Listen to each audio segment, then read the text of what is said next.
nous allons utiliser le fonctionnement d'un clignoteur. Pour cela, nous allons surtout travailler sur la fonction analogie read, la fonction map, ainsi que la remise à l'échelle. Je rappelle brièvement la définition d'une variable, et enfin un petit tour sur le matériel. Donc nous avons besoin pour ce petit montage d'une carte Arduino Mega ou Uno. Dans ce cas-là, nous avons pris la Mega, une platine d'extension Grove, un bouton poussoir Grove, un potentiomètre Grove et une platine à relais. Nous allons déjà déclarer toutes nos variables. Donc, les déclarations, on prend un entier, c'est-à-dire que la variable bouton 2, c'est un entier. Pourquoi 2 sur cette partie-là? C'est parce que le bouton 2 est branché sur la borne 2. Donc c'est une entrée numérique. Nous avons ici le relais 1 qui sera branché sur la borne 3, le relais 2 qui sera branché sur la borne 5. Nous avons ici une variable qui s'appelle, c'est la variable de transfert qui va nous servir de récupérer l'état du bouton. La partie de la variable tout court qui va nous servir pour définir le temps du clignotement. Et enfin, la variable du potentiomètre qui va nous permettre de lire ce qui se passe sur l'entrée 2.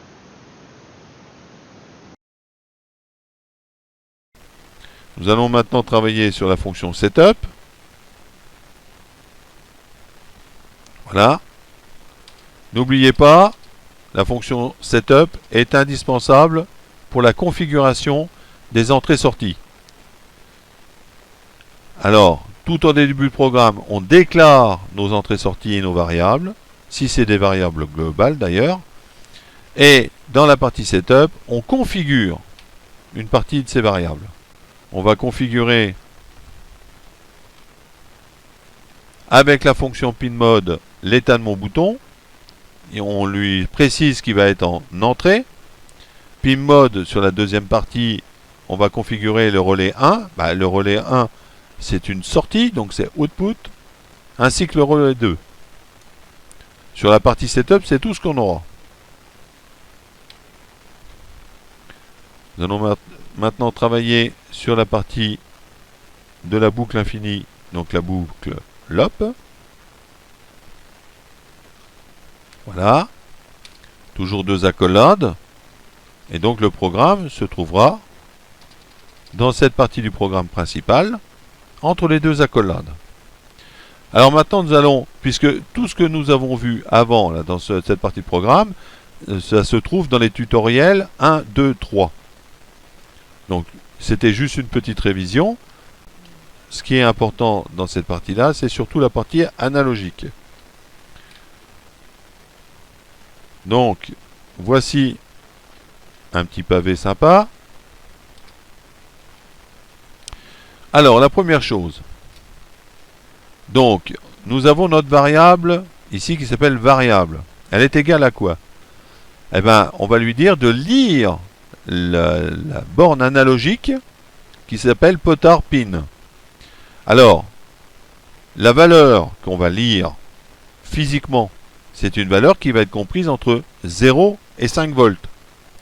Mais le convertisseur vous donnera pour 0 volts, 0 points.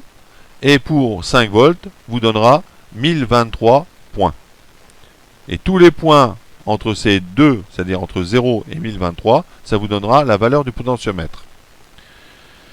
Donc, je vous ai fait un petit détail ici. La valeur du potentiomètre est comprise de 0 à 1023, ce que je viens de vous dire, de vous expliquer. On va étalonner la valeur du potentiomètre en valeur de temps. C'est-à-dire qu'on va lui dire que, par exemple, que le 0 va correspondre à 100 millisecondes. Et que 1023 va correspondre, par exemple, à 1200 millisecondes, soit 1 seconde 2. Pour obtenir ce transfert d'échelle, on utilise la fonction map, ici. Donc là, j'ai fait un petit rappel sur la fonction map.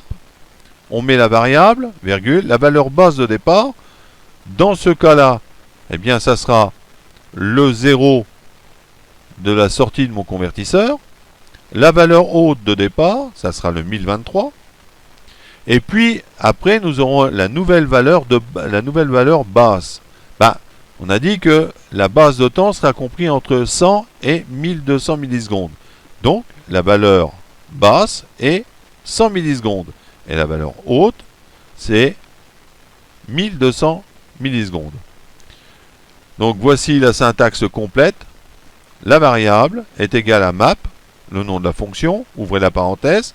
Le nom de la variable, celle-là, celle qu'on vient de récupérer, on la met là, est égal à 1 parce qu'on n'a pas pris la valeur 0, virgule 1023, la valeur du potentiomètre au taquet, virgule 100, c'est les 100 millisecondes d'ici, et 1200, c'est les 1200 millisecondes qu'on a parlé. Donc la base de temps sera comprise entre 100 et 1200 millisecondes. Ce qui nous permet de quoi? Ce qui nous permet, quand on appuie sur le bouton poussoir, eh bien, quand on joue avec le potentiomètre, on ajuste la vitesse de clignotement. Non plus par la modification du programme, mais bien par un phénomène extérieur. Et ce phénomène extérieur, c'est le fait de bouger le potentiomètre. C'est de bouger cette partie-là.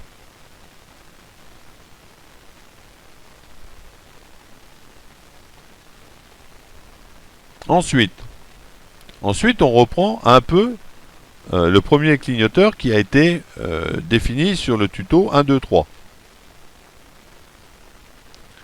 On va lire l'état de la broche du bouton 2 avec la fonction Digital Read. Et on met la valeur qu'on a lue à l'intérieur de cette variable. Ensuite, on va exécuter un test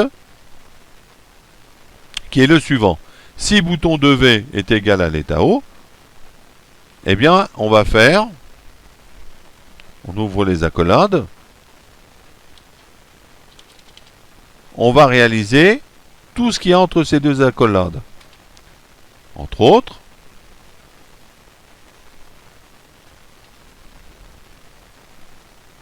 toute cette partie-là. Donc, tout ceci, comme je l'ai dit tout à l'heure, est déjà expliqué dans le tuto 1, 2, 3. Mais nous allons revoir brièvement comment ça fonctionne. Donc, on prend la fonction digitalWrite pour écrire sur les bornes du microcontrôleur la valeur qu'on veut, c'est-à-dire le niveau haut, sur la borne qui est appelée relais 1, ce qui va générer l'activation de notre relais. Ensuite, on utilise la fonction delay, qui est le temps. On ouvre la parenthèse et on met notre fameuse variable. Alors voilà, comment ça va fonctionner, hormis le passage, le passage entre ces deux accolades, qu'on a vu avec la fonction là. Mais cette variable-là, elle est définie ici. C'est-à-dire que le fait de bouger le potentiomètre, la valeur va arriver là, passera ici. Il y a une remise à l'échelle. On va en tirer une notion de temps, une variable de temps, qu'on va réintroduire ici. Et donc, cette variable-là, la valeur qui sera là-dedans, ça sera la valeur de cette variable-là, et qui nous donnera le clignotement. Et cette variable sera la même pour tous les délais qui sont entre ces deux accolades. Parce que oui, tant qu'on est là, on ne va pas relire la nouvelle valeur. Même si vous avez bougé le potentiomètre, entre-temps, entre le temps que vous êtes entre là et là, eh bien, il ne se passera rien. La valeur sera toujours la même que celle qu'on a lue tout au départ. En revanche, quand on aura fini de lire toute cette partie-là, on retournera en haut et on va relire à nouveau la valeur de la résistance de notre potentiomètre. À ce moment-là, cette valeur aura changé et elle va nous réétalonner tout l'ensemble et cette valeur-là aura été modifiée parce que vous avez rebougé le potentiomètre. Voilà pour la petite explication. Et enfin, nous exécutons le test aussi. Eh bien oui, si on n'a pas l'état 1, on a l'état 0. Voilà. Si c'est-à-dire que si on n'a rien, c'est-à-dire là c'était 0 pendant ce test-là.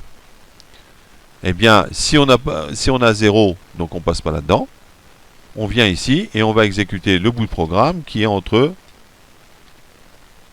les deux accolades là.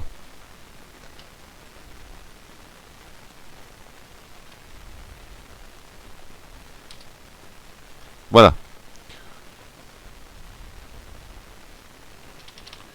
Donc on va écrire avec la fonction digitalBright sur la borne relais 1, qui s'appelle relais 1, eh ben, l'état bas. C'est-à-dire qu'on force le relais à être à 0. On le désactive. Et cela pour les deux relais. Voilà. Donc on a vu l'ensemble. Maintenant on va passer au transfert du programme. On va comme d'habitude le vérifier et le sauvegarder. C'est bon. On le transfère sur la carte. Et on va vérifier. Alors, je ne touche pas au potentiomètre pour le moment. Je le mets à fond. Et j'appuie. Vous verrez le clignotement. Un clignotement rapide là. Je relâche le bouton, le clignotement s'arrête. Je redonne une impulsion. Le clignotement refonctionne à nouveau. Je bouge mon potentiomètre. Je rappuie sur le bouton et regardez, la vitesse de clignotement est changée. Vous pouvez laisser le doigt sur le bouton et changer la valeur à ce moment-là. Et vous remarquerez que le clignotement s'est réduit considérablement. Je laisse le doigt appuyé sur le bouton, je pousse le potentiomètre au maximum et la vitesse est repartie à nouveau. Je ravance un peu le potentiomètre et on verra qu'elle descend un peu plus. Donc cette fois-ci, on change bien la vitesse de clignotement avec un élément extérieur, le potentiomètre.